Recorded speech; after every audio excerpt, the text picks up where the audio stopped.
I'm just here now collecting spinach seeds from the spinach I planted in my garden. I always let a few plants bolt.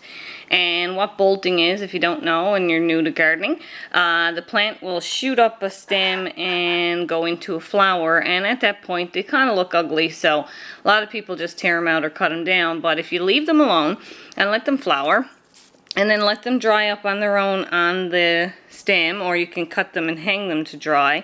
But what you're looking for is for once the flower is completely gone off the plant, then you'll see these little clusters of seeds form, and they'll start off green at first, and then they'll swell and they'll turn brown and dry up. And at this point, when the plant looks like this, you can cut them off and bring them in. And all you have to do to collect the spinach seeds, so now you got free seeds for next year. And all I had was a couple of plants here, and I have more than a packet full of spinach seeds already from just one stem. This one stem I cleaned off. So all I'm going to do is just essentially pinch out these little areas here where the seeds are, and then each little cluster is several seeds, so you can just separate them and let them fall into a little dish.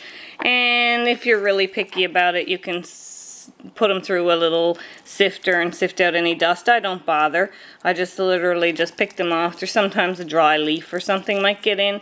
And then I'm going to put them in a little Ziploc bag. Just ensure that they're extra dry before you put them in any kind of bag.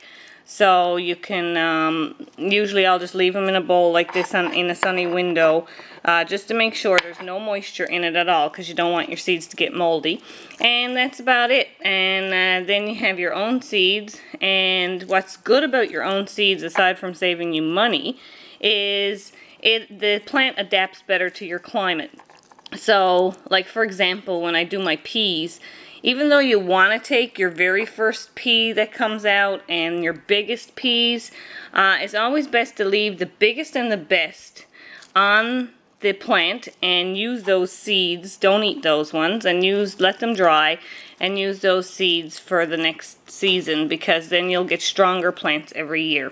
So letting your plants bolt, even though it may not look as pretty in the garden, you can get your own free seeds. You'll get a stronger plant for your climate and your soil type each time you collect from your best plant and let it go to seed. So yep, this is spinach seeds. Pretty much got it done here now. I just got a couple here on this one, and this was only 5 bolted spinach plants, and I have a few hundred seeds in here that I will use now next year, and I don't have to buy spinach seeds. So that's it. Collect your own seeds. I'll show you some other plants. If you like this kind of video, let me know. Tell me down below, and I'll show you how I collect seeds from some of the other different varieties.